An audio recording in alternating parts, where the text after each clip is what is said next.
문 대령통이 며칠 전에 정세균을 총리로 임명했습니다. 정세균은 자그마치 국회의원을 6선이나 한 사람이고 20대 국회 초기에 국회의장을 맡기도 했던 사람이에요. 그러니까 입법부 소속의 사람인 거죠. 그런 사람을 행정부 소속, 그러니까 대통령 휘하의 행정부의 수장으로 앉혔다는 얘기입니다. 당장 삼권 분립이 무너지는 인사라는 문제 제기가 나왔어요. 사실 공직자들이 삼권의 경계를 넘나드는 문제에 대한 이야기는 하루 이틀 나온 것이 아니죠. 판사가 관두면 의원질 해먹어야 되는데 정당에 비비지 않을 수가 있느냐, 의원이 총리 해먹어야 되는데 정권에 비비지 않을 수가 있느냐, 이런 이야기가 늘 있어 왔습니다. 이번 정권만의 문제는 아니에요. 그런데 이번에는 현 20대 국회의 국회의장 출신을 총리로 임명한다는 점에서 삼권 분립의 가치를 너무 크게 훼손하는 것 아니냐는 지적이 나오는 거예요. 여담이지만 정세균은 현 정권 들어서 청문 보고서 채택 없이 임명이 강행된, 그러니까 국회 동의 없이 임명된 24번째 사람입니다. 대단하죠. 이제 문 대령통은 국회 같은 건 아예 신경조차 쓰지 않습니다. 그런데 정말 놀라운 것은 이번 총리 인사 자체보다도 이번 인사가 삼권 분립의 가치를 크게 훼손했다는 지적이 나오자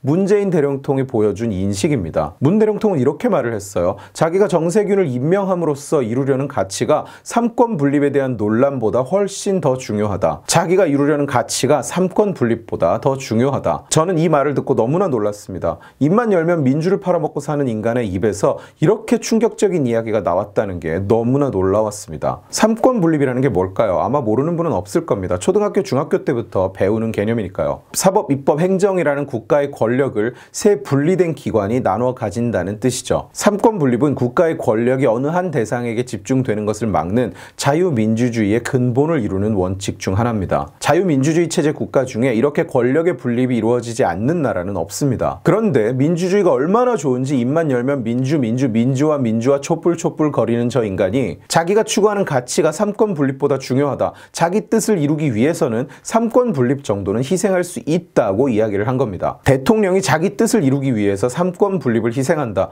이 말이 무슨 뜻인지 잘 와닿지 않는 분은 가만히 한번 이 말을 곱씹어 보세요. 이는 대통령이 자기가 원하는 것을 하기 위해 민주주의를 희생하고 권력을 자신에게 집중시킬 수 있다는 얘기예요. 민주주의의 대원칙 따위는 자기 권력 앞에 무릎 꿇릴 수 있다는 말이라고요. 자기가 하고 싶은 게 있으니까 민주주의 같은데 신경 쓸 수 없다고 이야기를 한 겁니다. 네, 이걸 한 단어로 표현하면 독재, 말 그대로 독재예요. 이 생각, 문 대령통이 한 이 말, 마치 독재라는 게 뭔지 예시를 들어주는 것 같은 말이었다고요. 저놈들은 평소에도 자기 뜻을 관철시키기 위해서 다른 누군가를, 다른 무언가를 희생시키는 범죄를 아무렇지도 않게 저질러 왔습니다. 국민의 재산권을 희생하고, 국민의 선택의 자유를 희생하고, 기업의 경쟁력을 희생하고, 이제 지금 청와대가 주장하기 시작한 부동산 거래 허가제가 도입되면 이 부동산 거래 허가제에 대해서는 나중에 따로 영상으로 자세하게 한번 다룰 겁니다만, 사실상 거주 이전의 자유가 희생되는 겁니다. 원래 누군가의 희생, 누군가의 권리, 재산, 그리고 자유의 희생이 공산주의와 사회주의의 성립 요건이자 이념의 근원이에요. 그런데 이제는 그 희생의 대상에 민주주의 그 자체까지 포함되는 겁니다. 제가 민주주의란 개인의 자유를 지키는 수단으로서의 의미만 있을 뿐 그 자체가 의미나 가치를 가지는 것이 아니라고 말씀을 드렸어요. 그런데 민주주의 앵무새인 저놈들도 비슷하게 생각하고 있는 줄은 몰랐어요. 저놈들에게도 민주주의는 그저 수단일 뿐이었던 겁니다. 그러나 개인의 자유를 지키는 수단으로 이용하고 있는 것이 아니죠. 저들에게 민주주의는 우민을 선동해서 자신들이 권력을 틀어쥐게 해주는 수단으로서의 의미만 있을 뿐입니다. 저들에게 민주주의는 국민을 여러 갈래로 가른 뒤 표를 더 적게 가지고 있는 집단을 희생해서 표를 더 많이 가지고 있는 집단의 표를 가져오는 수단으로서의 의미만 있었을 뿐인 거예요. 그리고 결정적인 순간에는 그 속마음에 있는 이야기가 저렇게 쏟아져 나오는 겁니다. 자기가 원하는 것을 얻기 위해서는 민주주의 그 자체마저 희생할 수 있다는, 민주주의는 그저 권력을 얻어내는 수단일 뿐 민주주의가 자기에게 권력을 집중시키는데 방해가 된다면 그깟 민주주의 따위 아무렇지 않게 버릴 수 있다는 속마음을 드러낸 거예요. 문 대령통의 이 말을 듣고 충격을 받지 않았다면 당신은 민주주의가 뭔지 이해를 못하고 있는 겁니다. 민주주의가 어떻게 돌아가고 또 어떻게 멈추는지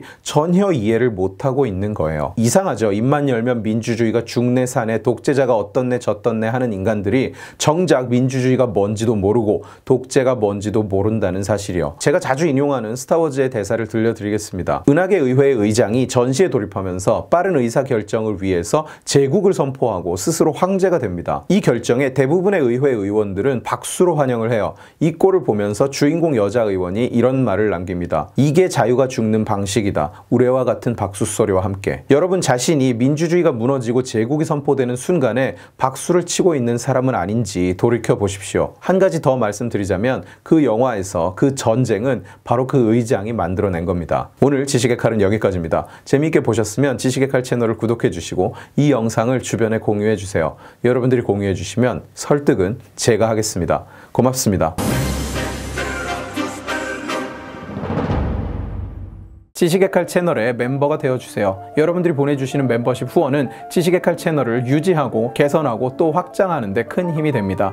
고맙습니다.